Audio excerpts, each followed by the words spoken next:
జై శ్రీమన్నారాయణ. నేను మీ వాణి సత్యాన్ని శ్రీ విష్ణు పరివార్ ఛానల్ నుంచి మాట్లాడుతున్నానండి. Welcome to our channel. జై శ్రీమన్నారాయణ. సునీత. జై శ్రీమన్నారాయణ గురువు గారు.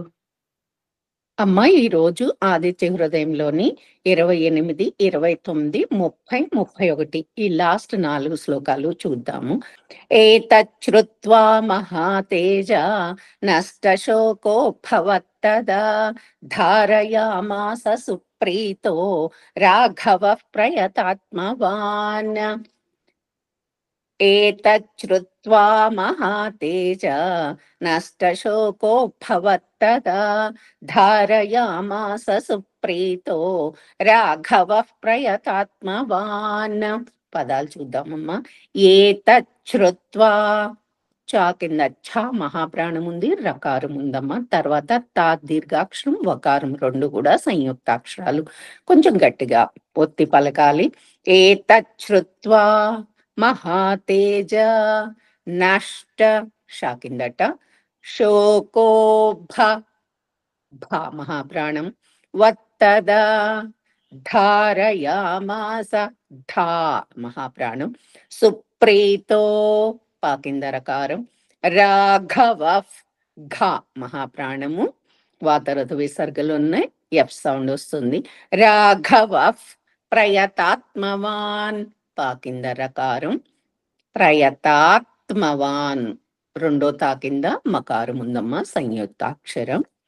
ఇప్పుడు పదాల వైపు చూద్దాం. ఏతచ్ఛ్రుత్వా, ఏతచ్ఛ్రుత్వా, ఏతచ్ఛ్రుత్వా మహాతేజ, మహాతేజ, మహాతేజ నష్టశోకోభ, నష్టశోకోభ, నష్టశోకోభ వత్తదా, వత్తదా, వత్తదా ధారయామాస, ధారయామాస, ధారయా. మళ్ళీ చెప్పండి అమ్మా, నెట్ ఇష్యూ.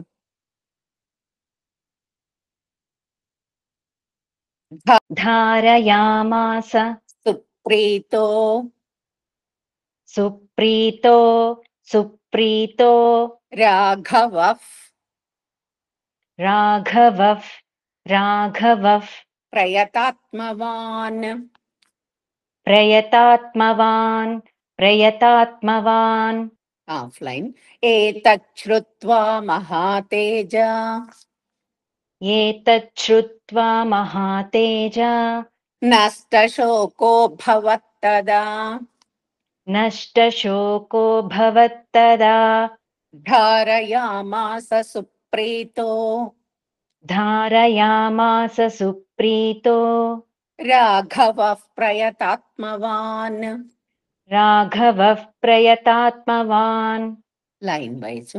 ఏతచ్ఛ్రుత్వా మహాతేజ నష్టశోకో భవత్తదా ఏతచ్ఛ్రుత్వా మహాతేజ నష్టశోకో భవత్తదా ధారయామాస సుప్రీతో రాఘవః ప్రయతాత్మవాన్. ధారయామాస సుప్రీతో రాఘవః ప్రయతాత్మవాన్. ఇప్పుడు ఇద్దరం కలిపి పూర్తి శ్లోకం. ఏతచ్ఛ్రుత్వా మహాతేజ నష్టశోకో భవత్తదా ధారయామాస సుప్రీతో రాఘవః ప్రయతాత్మవాన్. 29వ శ్లోకం. ఆదిత్యం ప్రేక్ష్య జప్త్వాతు పరం హర్షమవాప్తవాన్ త్రిరాచమ్య శుచిర్భూత్వా ధనురాదాయ వీర్యవాన్. పదవిభజన చూద్దాం. ఆదిత్యం తాకింద యకారం, ప్రేక్ష్య పాకింద రకారం, షాకింద యకారం రెండు కూడా సంయుక్తాక్షరాలు. జప్త్వాతు పాకింద త వ రెండు ఉన్నాయి. జప్త్వాతు పరం హర్షమ రాకింద ష, వాప్తవాన్ పాకింద తకారం. త్రిరాచమ్య త్రి తాకింద రకారం, మా కింద యకారం రెండు సంయుక్తాక్షరాలు. త్రిరాచమ్య శుచిర్భూత్వా రా కింద భా ఒత్తక్షరం, తా కింద వకారం, రెండు సంయుక్తాక్షరాలు. ధనురాదాయ, ధ మహాప్రాణం. వీర్యవాన్, రా కింద యకారం. సంయుక్తాక్షరాలు అన్నీ కూడా కొంచెం గట్టిగా పలకాలి, అంటే ఒత్తి పలకాలి, వర్డ్ బై వర్డ్ అమ్మ. ఆదిత్యం, ఆదిత్యం, ఆదిత్యం. ప్రేక్ష్య జప్త్వాతు, ప్రేక్ష్య జప్త్వాతు, ప్రేక్ష్య జప్త్వాతు. పరం, పరం, పరం. హర్షమవాప్తవాన్, హర్షమవాప్తవాన్, హర్షమవాప్తవాన్. త్రిరాచమ్య, త్రిరాచమ్య, త్రిరాచమ్య. శుచిర్భూత్వా, శుచిర్భూత్వా, శుచిర్భూత్వా. ధనురాదాయ, ధనురాదాయ, ధనురాదాయ. వీర్యవాన్. వీర్యవాన్, వీర్యవాన్. ఆఫ్లైన్. ఆదిత్యం ప్రేక్ష్య జప్త్వాతు, ఆదిత్యం ప్రేక్ష్య జప్త్వాతు. పరం హర్షమవాప్తవాన్, పరం హర్షమవాప్తవాన్. త్రిరాచమ్య శుచిర్భూత్వా, త్రిరాచమ్య శుచిర్భూత్వా. ధనురాదాయ వీర్యవాన్. ధనురాదాయ వీర్యవాన్. Line wise. ఆదిత్యం ప్రేక్ష్య జప్త్వాతు, పరం హర్షమవాప్తవాన్. ఆదిత్యం ప్రేక్ష్య జప్త్వాతు, పరం హర్షమవాప్తవాన్. త్రిరాచమ్య శుచిర్భూత్వా, ధనురాదాయ వీర్యవాన్. త్రిరాచమ్య శుచిర్భూత్వా, ధనురాదాయ వీర్యవాన్. ఇప్పుడు ఇద్దరం కలిపి పూర్తి శ్లోకం.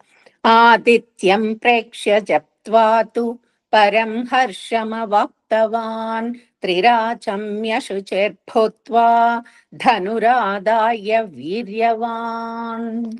30వ శ్లోకం చూద్దామమ్మా. రావణం ప్రేక్ష్య హృష్టాత్మా, యుద్ధాయ సముపాగమత్.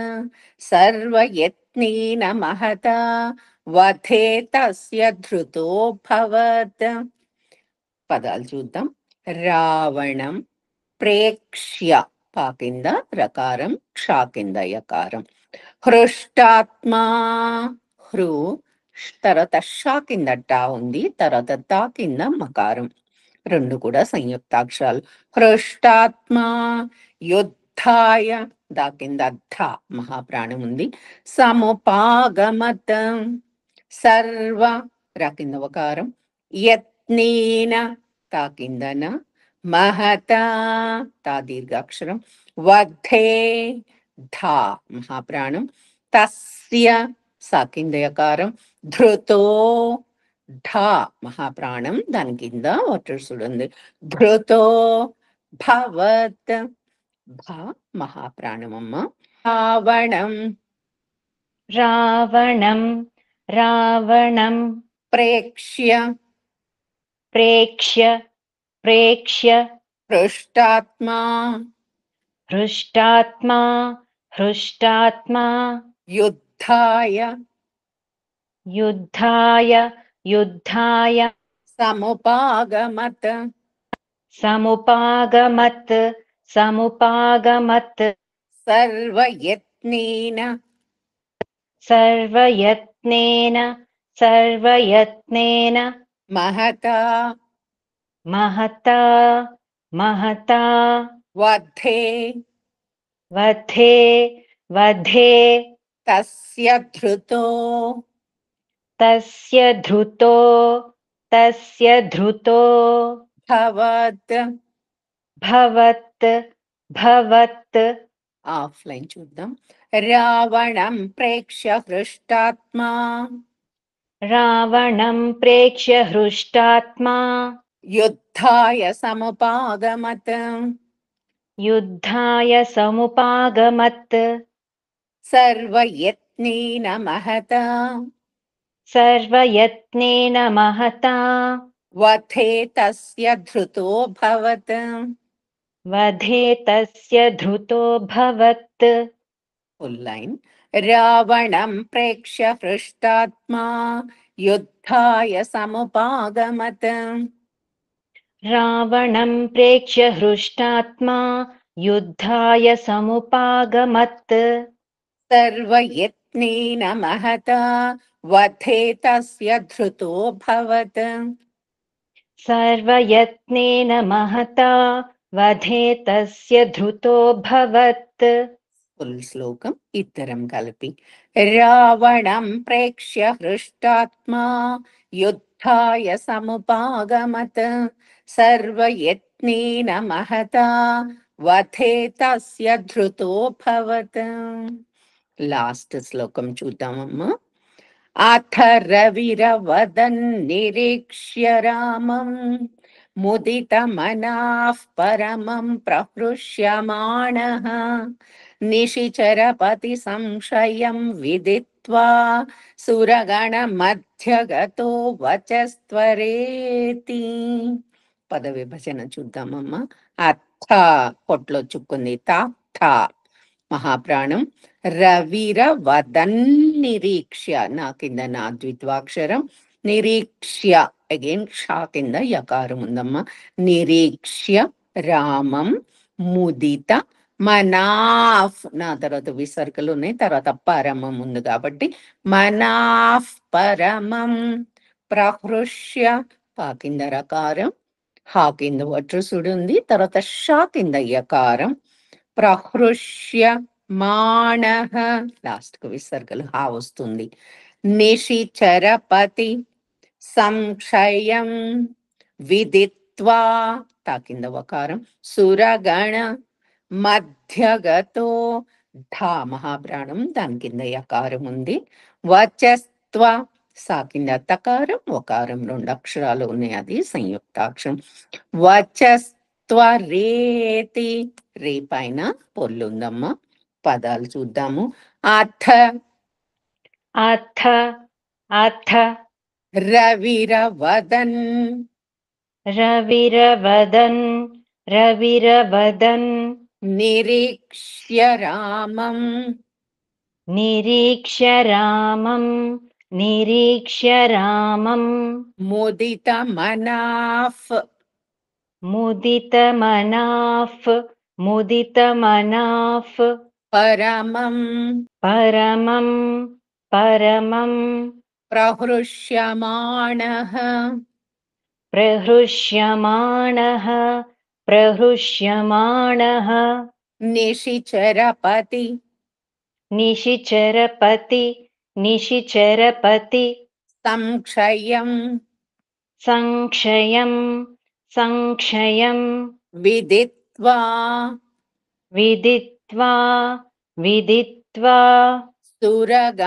సురగణమధ్యగతో सुरगणमध्यगतो सुरगणमध्यगतो వచస్త్వరేతి वचस्त्वरेति वचस्त्वरेति గుడ్ ఆఫ్లైన్ అథ రవిరవదన్ నిరీక్ష్య రామం अथ रविरवदन्निरीक्ष्य रामम् ముదితమనాః పరమం ప్రహృష్యమాణః मुदितमनाः परमं प्रहृष्यमाणः నిశిచరపతి సంక్షయం విదిత్వా निशिचरपति संक्षयं विदित्वा సురగణమధ్యగతో వచస్త్వరేతి सुरगणमध्यगतो वचस्त्वरेति లైన్ వైజ్ అథ రవిరవదన్ నిరీక్ష్య రామం ముదితమనాః పరమం ప్రహృష్యమాణః अथ रविरवदन्निरीक्ष्य रामं मुदितमनाः परमं प्रहृष्यमाणः నిశిచరపతి సంక్షయం విదిత్వా సురగణమధ్యగతో వచస్త్వరేతి निशिचरपति संक्षयं विदित्वा విదిత్వా సురగణమధ్యగతో వచస్త్వరేతి. ఇప్పుడు ఇద్దరం కలిపి పూర్తి శ్లోకం. అథ రవిరవదన్నిరీక్ష్య రామం ముదితమనాః పరమం ప్రహృష్యమాణః నిశిచరపతి సంశయం విదిత్వా సురగణమధ్యగతో వచస్త్వరేతి. జై శ్రీమన్నారాయణ. జై శ్రీమన్నారాయణ గురువు గారు. ఈ వీడియో కనుక మీకు నచ్చినట్లయితే కనుక లైక్ చేయండి, షేర్ చేయండి, అలాగే సబ్స్క్రైబ్ చేసుకోండి. మీ లైక్స్ మాకు చాలా ఇంపార్టెంట్ అండి. మీరు అందరూ కూడా లైక్ చేస్తున్నారు. ధన్యవాదాలు. ఉంటాను.